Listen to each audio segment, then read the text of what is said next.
Hello everyone, welcome back to the channel. One more pharma giant doctor Reddy's ने अपने number present कर दिए हैं आज. सो क्विकली देखते हैं इनके नंबर कैसा है कंसीडरिंग जो फार्मा में अभी इतना ज़्यादा इशू चल रहा था यूएस के साइड से. So how these numbers have been turn around. ठीक है. अम, सबसे पहले रेवेन्यू की बात करेंगे अपन.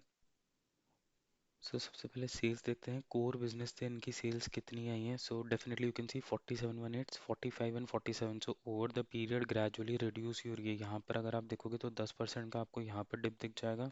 And then quarter on quarter अगर आप देखोगे तो अप्रोक्सीमेटली आपको 15% का डिप आपको यहाँ पर दिख जाएगा. रेवेन्यू में डिप है मतलब वॉल्यूम्स आपके लो हैं, आपके ऊपर प्राइसिंग प्रेशर डेफिनेटली है बिकॉज ये फार्मा की है.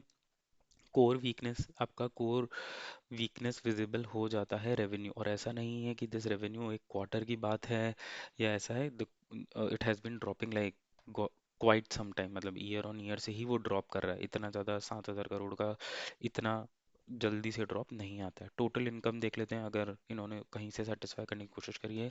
टोटल इनकम में भी आप देखोगे तो 6% 7% का आपको यहाँ पर दिख जाएगा. और ईयर ऑन ईयर अगर आप जाओगे तो अप्रोक्सीमेटली 10-11% का आपको यहाँ पर दिख जाएगा. सो डेफिनेटली रेवेन्यू वीकनेसेस तो यहाँ पूरी ओवरऑल इसके रेवेन्यू में आपको दिख ही रही है. Okay. Now moving ahead expenses देख लेते हैं. इन्होंने एक्सपेंसेस को अगर मैनेज करा है तो डेफिनेटली दैट हमें थोड़ा सा बूस्ट वहाँ से मिल सकता है. एक्सपेंसेस भी देखोगे तो इंक्रीजिंग ट्रेंड पर ही दिखेंगे आपको. 44 से 612, सो ये अप्रोक्सीमेटली 2% का आपको यहाँ पर दिख जाएगा.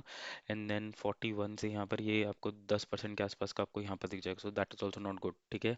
कॉस्ट आपकी बढ़ रही है, रेवेन्यू आपका कम होता जा रहा है. ठीक है.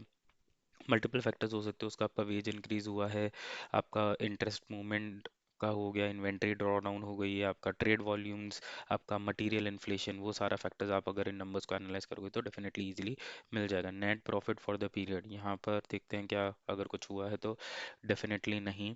अगर आप यहाँ पर देखोगे क्वार्टर ऑन क्वार्टर 76% से ये नंबर गिर गया. और ईयर ऑन ईयर अगर आप देखोगे सो अप्रोक्सीमेटली 90% से ये नंबर आपको गिरता हुआ दिखेगा. सो डेफिनेटली सब कुछ कोलैप्स है यहाँ पर. ठीक है. टोटल कोलैप्स है. नाउ अभी करना क्या है इस स्टॉक में बेसिकली ये अपने पी इंडस्ट्री पी से तो नीचे है. ठीक है. इंडस्ट्री पी से नीचे. उसके बाद दूसरी चीज यहाँ पे यूएस का बहुत जो रिस्क है अभी फार्मा सेक्टर पे टोटली डिपेंडेंट है उस पर. ठीक है. उसके बाद कॉस्टिंग एंड इन्फ्लेशन.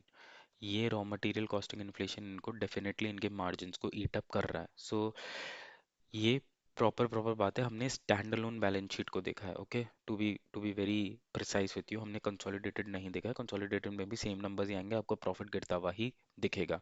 नाउ यहाँ पर कुछ और इंस्टेंसेस भी हैं जिनको हमें डेफिनेटली समझ लेना चाहिए. फ्यूचर बिजनेस के एस्पेक्ट से अगर अपन देखें यहाँ पर जो इन्होंने नोट्स में दिया है उसमें सबसे पहला है ये वाला सेमाग्लूटाइन इंजेक्शन. अगर आपको पता हो तो ये सेम इंजेक्शन जो वेट लॉस के लिए, राइट, वेट लॉस के लिए इंडिया में है, वही ये इनका develop version they wanted to launch in Canada. But इनके ऊपर एक्सप्लेनेशन मार्क आ गया था, उसकी वजह से ये can not continue this business. ठीक है.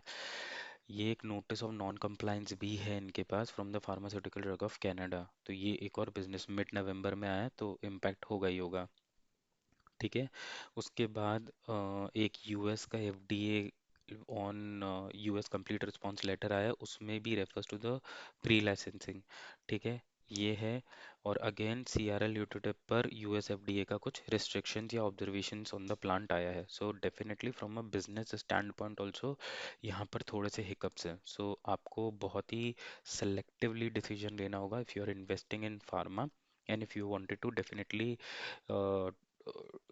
Take an advantage of investing in doctor lab. तो रिस्क एपेटाइट आपका करंट सिनेरियो में बहुत हाई हो तो ही इन्वेस्ट करना. Okay. Cool. Hope you like this video. Please like and subscribe.